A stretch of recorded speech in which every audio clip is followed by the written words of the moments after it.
ये कौन मुंडन करने की आवश्यकता क्यों पड़ी? मुंडन जो छत्तीसगढ़ की जो संस्कृति है, सभ्यता है, उसके हिसाब से अब माना जाए तो अगर मुंडन का कार्य परिजन में से कोई अगर इस दुनिया को छोड़कर चला जाता है तब जाकर के मुंडन किया जाता है।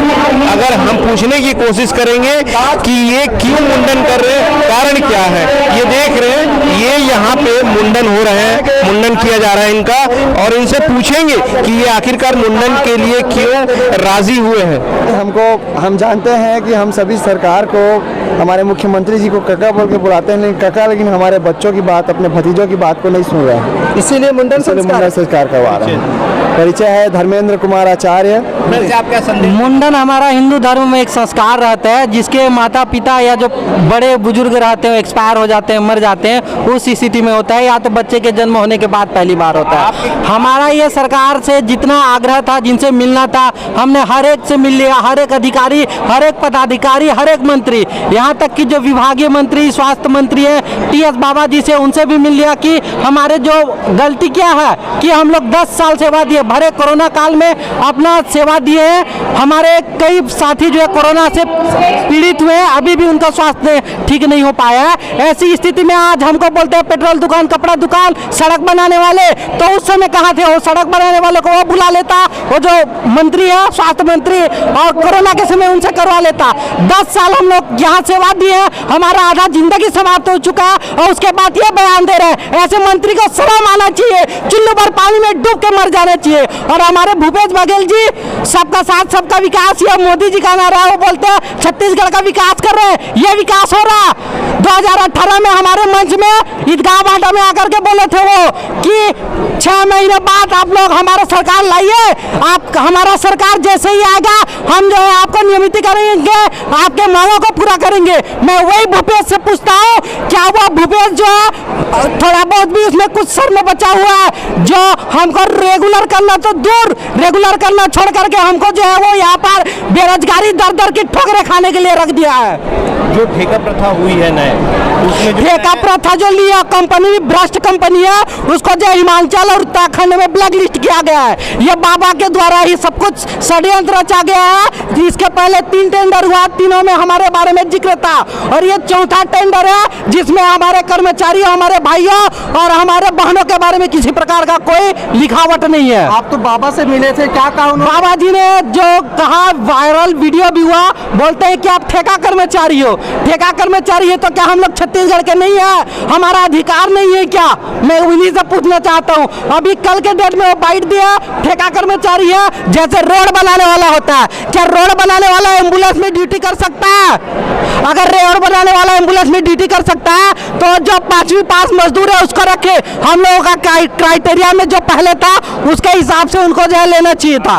बीएससी नर्सिंग कोई भी जो है 5 साल पहले नहीं कर सकता। बीएससी नर्सिंग 5 साल का कोर्स रहता है। अगर ऐसी था तो हमको 5 साल 6 साल पहले बोलता, ये जो सरकार है अगर आपको जॉब में रहना है तो आप बीएससी नर्सिंग कीजिए, तो हम उस समय कर सकते। 2 महीने पहले कौन बीएससी नर्सिंग कर सकता है? इतना भकवा, इतना गधा, इतना निर्लज सरकार है कि उसको नियम कानून भी मालूम नहीं है। विकास साहू, प्रांत सचिव, छत्तीसगढ़।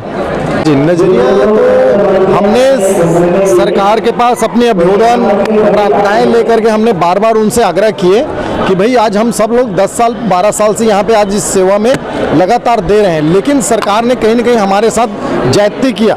नई टेंडर लाया, इससे पहले जो टेंडर लाया तो उसमें इन्होंने ये 12वीं पास का इन्होंने टेंडर 2020 की जो टेंडर की कापी है इसमें इन्होंने स्पष्ट लिखा कि 12वीं पास साइंस वाले और पैरामेडिक वाले इसमें रहेंगे, लेकिन इन्होंने 2023 का जो टेंडर लाया तो इसमें इन्होंने स्पष्ट लिख दिया कि बीएससी नर्सिंग जो 10 साल जो काम करने वाले हैं उसको बीएससी नर्सिंग की आवश्यकता है, तो आप उसको एम्बुलेंस में रखिए न कि हॉस्पिटल में। इन्होंने जो बीएससी नर्सिंग वाली बात कर रहे हैं वो हॉस्पिटल के लिए बात कर रहे हैं। तो यहाँ पे आप हॉस्पिटल में तो ऑलरेडी वहाँ पे हमारे हॉस्पिटल के जो अधिकारी कर्मचारी ऑलरेडी रहते ही हैं, तो वहाँ पे इसका समस्या का समाधान नहीं है। आज आप गर्भवती माताओं के साथ कहीं ना कहीं छल कर रहे हैं। एम्बुलेंस में ईएमटी के जो टेक्नीशियन का जो पोस्ट है उसको खत्म करके आप हॉस्पिटल की बात करते हैं। हॉस्पिटल में तो ऑलरेडी गवर्नमेंट एम्प्लॉय आपने रिक्रूट कर रखा है, तो आप गर्भवती माताओं को जो सहयोग की भावना जो कर्मचारियों में है, जो हमारे लोगों में, वो चीज़ें तो आपने स्पष्ट कर ही नहीं रहे। ये सारी चीज़ें कहीं ना कहीं सरकार की मंशा स्पष्ट नहीं है कि ये जो सेवा है उसको ये आम जनता को सही संचालन कर पाए। राजेंद्र राठौर, प्रांताध्यक्ष संजीवनी 102 कर्मचारी कल्याण, छत्तीसगढ़। मती यादव, मैं कांकेर डिस्ट्रिक्ट से आई हूँ। हमें यहाँ 9 दिन हो गया हड़ताल करते हुए, लेकिन सरकार, भूपेश सरकार और टीएस बाबा को कुछ मतलब हम लोग के बारे में कुछ भी मतलब उनके कान तक हमारा आवाज़ भी नहीं जा पा रहा है। इसलिए हम लोग कल यहाँ हवन किए थे कि ऊपर वाला उन लोग को सद्बुद्धि दे करके, और आज ऐसा लग रहा है कि वो शायद मर गया है, इसलिए वो ना हमारा कुछ नहीं सुन पा रहा है, हमारा जो आवाज़ है उसके तक नहीं पहुँच पाया। तो हम मीडिया के द्वारा उसको बताना चाहते हैं कि वो हमारा जो आवाज़ है वो सुन पाए, इसलिए हमारे भैया लोग आज मुंडन संस्कार किए हैं। तो हमारा जो मांग है उसे हम जल्द से जल्द सुन करके पूरा कर सके, और हमें जो नया टेंडर लिया गया है उसमें जो नया EMT पायलट लेंगे बोल रहे हैं, तो हम लोग उनसे प्रार्थना करते हैं, जो नया कंपनी लिया है तो हम लोग उससे प्रार्थना करते हैं कि जो पुराना EMT और पायलट है उन्हीं लोग को लिया जाए, कि टीएस बाबा को मार दे, क्योंकि वो हम लोग को बोल रहे हैं कि इतना दिन तक से हम लोग टीएस बाबा समझ लीजिए से चले गए जी। अपनी मांग किससे कर रहे हैं?